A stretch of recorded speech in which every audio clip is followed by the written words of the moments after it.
Ekspor pada bulan Januari tahun 2021 yang sebesar 15,30 miliar ini, kalau kita bandingkan dengan posisi bulan Desember tahun 2020 atau secara month to month, itu mengalami penurunan sebesar 7,48%. Kalau kita lihat, penyebabnya adalah penurunan ekspor baik migas sebesar 13,24% dan juga non-migasnya turun 7,11%. Kalau kita lihat siklus-siklus di tahun sebelumnya, selalu terjadi penurunan dari bulan Januari ke bulan Desember.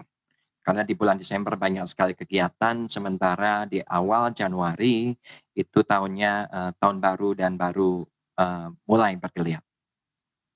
Nilai ekspor Januari yang sebesar 15,30 miliar ini, kalau kita bandingkan secara Y on Y dengan posisi Januari tahun 2020, mengalami peningkatan yang sangat pesat, yaitu sebesar 12,24%.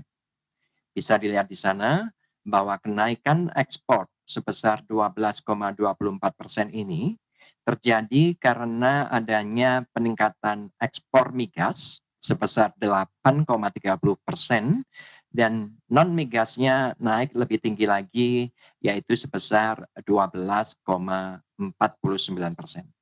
Jadi secara Y on Y, nilai ekspor pada bulan Januari tahun 2021 ini mengalami peningkatan sebesar 12,24%. Sekarang kita lihat perkembangan ekspor secara bulanan. Di sana untuk posisi bulan Januari tahun 2021 hanya ada satu titik karena baru satu bulan, bahwa nilai ekspor pada bulan Januari tahun 2021 ini adalah sebesar 15,30 miliar US dollar. Ekspor ini lebih besar dibandingkan nilai ekspor pada Januari tahun 2020 ataupun Januari tahun 2019, yang pada waktu itu nilai ekspornya adalah sebesar 14,03 miliar US dollar.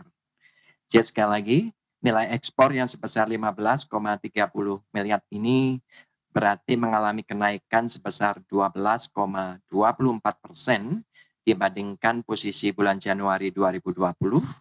Tentunya ini sangat menggembirakan dan kita berharap agar ke depan nilai ekspor kita ini akan semakin baik lagi. Sekarang saya pindah ke impor. Nilai impor Januari 2021 adalah sebesar 13,34 miliar US dollar. Nilai impor ini kalau kita bandingkan dengan posisi Desember tahun 2020 atau month to month, berarti mengalami penurunan sebesar 7,59%. Ini terjadi karena impor non-migasnya masih naik, sementara impor migasnya mengalami penurunan 9%. Demikian juga kalau kita bandingkan secara Y on Y dengan Januari tahun 2020, maka impor Januari tahun 2021 ini masih mengalami kontraksi sebesar 6,49% yang terjadi karena adanya penurunan impor baik untuk migas sebesar 21,90% dan juga untuk barang-barang non-migas sebesar 4%. Jadi kalau ekspornya tadi naik bagus, importnya pada bulan Januari ini masih mengalami kontraksi sebesar 6,49% secara Y on Y. Kalau kita lihat pergerakan import dibandingkan dengan bulan-bulan sebelumnya, di sana terlihat bahwa impor pada bulan Januari tahun 2021 ini masih lebih rendah dibandingkan posisi impor pada bulan Januari tahun 2020 dan 2019. Jadi kembali nilai impor Indonesia pada bulan Januari tahun 2021 ini masih mengalami kontraksi sebesar 6,49% kalau kita bandingkan dengan posisi pada bulan Januari tahun 2020.